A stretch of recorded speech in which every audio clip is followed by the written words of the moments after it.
Hey guys, this is Catherine here from Bitten Apple TV in conjunction with the kid from the radio. We are here at Garden State Comic Fest, ready to battle, ready to interview. Let's go.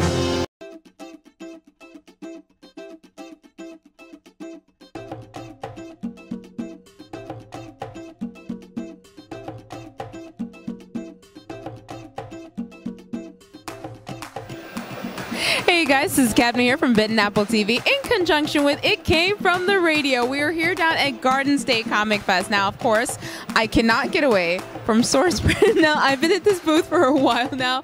I've spoken to Casey. Now we're going to talk to Ben Goldsmith, as well as the infamous, amazing artist, Kay Valerio. By the way, I love your last name. It's very sexy. It is.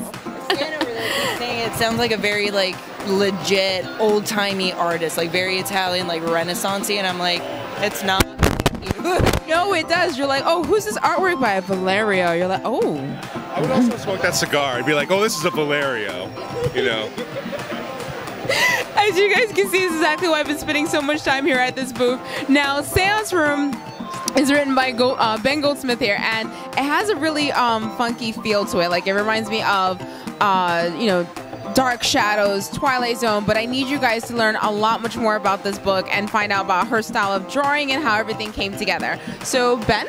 Absolutely.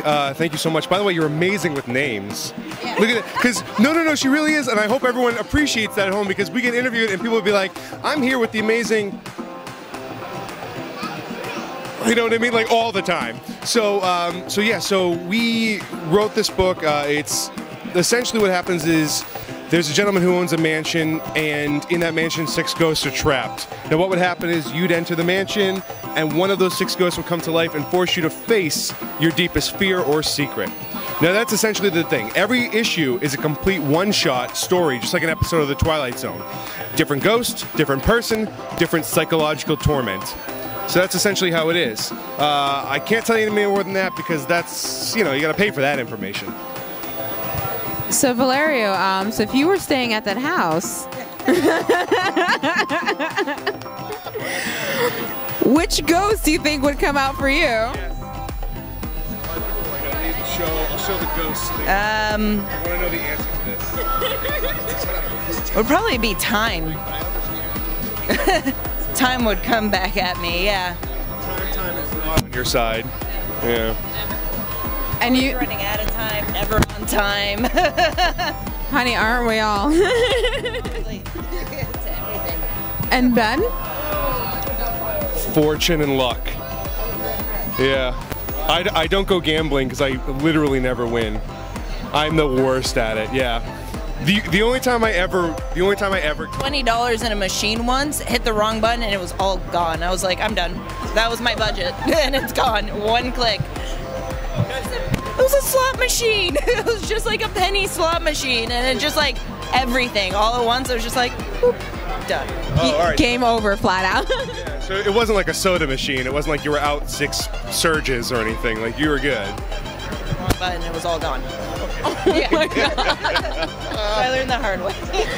Okay, so when it comes to creating the Seance Room, what would you say was your strongest influence when it comes to, because I mean, when you're diving into the supernatural, you take a little bit from everyone, but there's always that one source that really strikes a chord with you. Yep. So what would you say was the strongest influence? So for the writing part, I know the artist part is, I love that answer, but I'll let you deal with that. The writing part was, there's a place called the Magic Castle in Los Angeles, and it's an invite-only house up on the hill in the Hollywood Hills, and I got to go there one time, and it's a place where pianos magically play whatever you ask them to. It's a place where doors open where there were none. It's a place that, and being there, there's something about being there that felt like, when I'm here, anything could happen. And that was the total inspiration for it.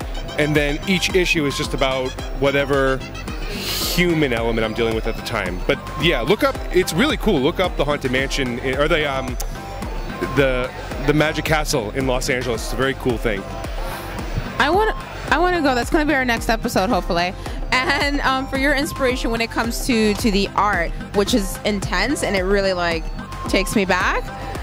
So what is your inspiration?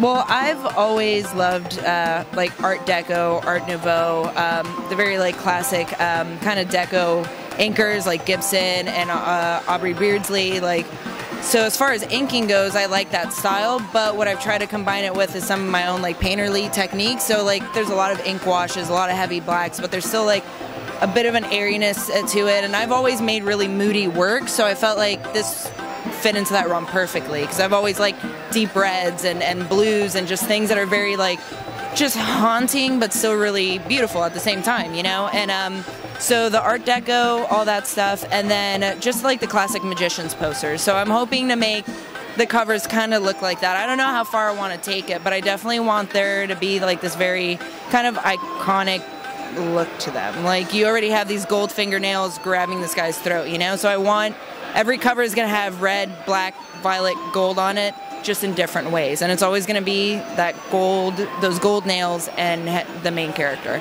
So kind of like in the realm of like how American Horror Story does their promos, I've always loved those. So I want it to be that kind of like striking like little bits here and there to just like really make it stick in people's brains.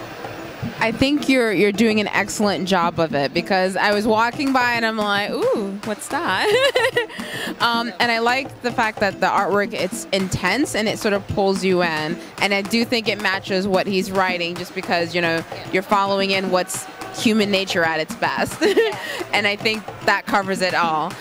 So for people who are falling in love and they're like, I want to know what kind of ghost I'd end up with, where can they find you? Sure. So you guys can go to www.seanceroomcomic.com to keep up with everything. We are on Facebook on the Seance Room. I'm on Facebook. Kayla's on Instagram. Follow her stuff. She does incredible art. I mean, the whole reason I'm here is because I bumped into Kayla at a convention. I bought a Catwoman print that she did, and years later I said, hey, I got a thing. What do you think? And so that's how I started off as a fan. I really did. No joke. No joke. Just like you, Cadma. I was a fan. Also, she's the real deal, because she actually bought our book the day before this whole deal, right? So she's not playing at you guys with your camera, you know what I mean? She's the real thing, guys. Watch this. So much attitude, God. I love this booth so much. And where can people find you on Instagram? Even though I already followed her and tagged her on before the interview started, but just for viewing purposes. I've been notified of that already, too. I already checked my phone. You can find me on Instagram at KVALERIO_art. So it's KValerio_art. You guys, make sure you check out the Seance Room. Make sure you see the crossover that's coming up soon with Nora. And be sure to check everything out. Thank you guys so much. Thank you. Thank you. Bye.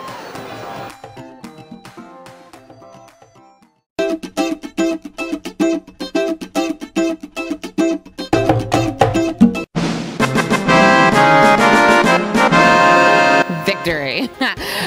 Thank you guys so much for watching, and I hope you guys enjoyed the show, enjoyed the interviews, and getting to know our local comic books. There's so much that we can do. Don't get me wrong, we all love Marvel, we all love DC, but I want to find more. I want to find more. Thank you guys so much for tuning in. Be sure to give me a clicking the thumbs up, as well as clicking the button down there to subscribe. Just do it right now. I mean, the button is blinking, it's winking at you. It's like, baby, you want more. And you do. Bye.